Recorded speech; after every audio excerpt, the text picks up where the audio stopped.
Hi అండి, నేను మీ Lakshmi Ramana. Welcome to Rajam రుచులు. ఈరోజు పండగ సిరీస్లో మా అల్లుడికి ఎంతో ఇష్టమైన నేతి పూతరేకులు చేయబోతున్నాను. చాలా సింపుల్గా ఈజీగా అయిపోతుంది పూతరేకులు. రెండు రెసిపీలోకి వెళ్ళిపోదాం. పూతరేకులకి కావాల్సిన పదార్థాలు: పూతరేకులు, హార్లిక్స్ పొడి అండి. ఈ హార్లిక్స్ పొడి కొంచెం వేస్తే పూతరేకులు మంచి టేస్ట్ వస్తాయి. ఇది బాదము జీడిపప్పు గ్రైండ్ చేసిన పొడి, పంచదార పొడి, నెయ్యి కొంచెం వేడి చేసుకొని నెయ్యిని తీసుకోవాలి. పూతరేకులు ఇలాగా తడిగుడ్డ పెట్టుకొని కొంచెం తడుపుకుంటే మనకి చుట్టడానికి ఈజీగా ఉంటుంది. తడుపుకొని కొంచెం నెయ్యిని వేసుకోవాలి. నెయ్యి వేసాక ముందుగా డ్రై ఫ్రూట్స్ పొడిని ఇలా జల్లుకోవాలి. తర్వాత పంచదార పొడి, తర్వాత హార్లిక్స్ పొడి.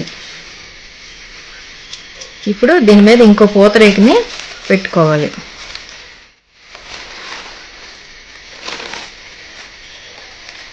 దీని మీద కూడా కొంచెం నెయ్యిని, పంచదార పొడిని, కొంచెం హార్లిక్స్ పొడిని వేసుకొని పూతరేకు చుట్టుకోవాలి.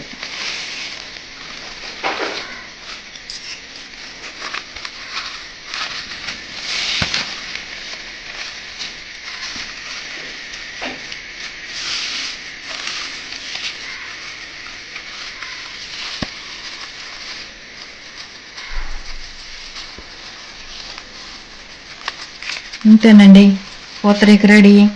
చూడండి.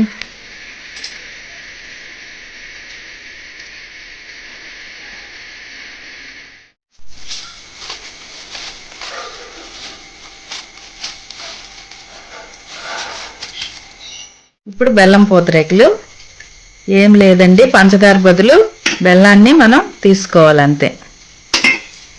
చూడండి ఎలా చేస్తున్నాను.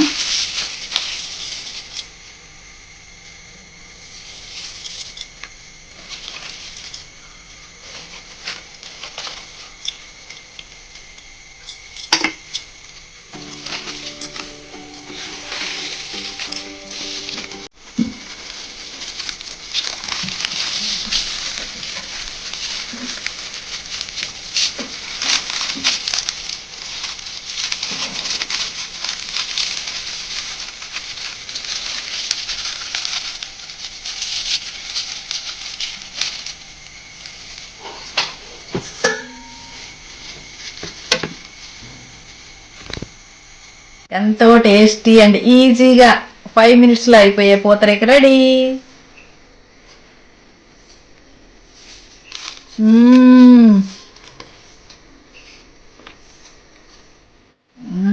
సూపర్, పూతరేకులు రెడీ. మీకు ఈ రెసిపీ నచ్చినట్లయితే లైక్, షేర్ అండ్ సబ్స్క్రైబ్.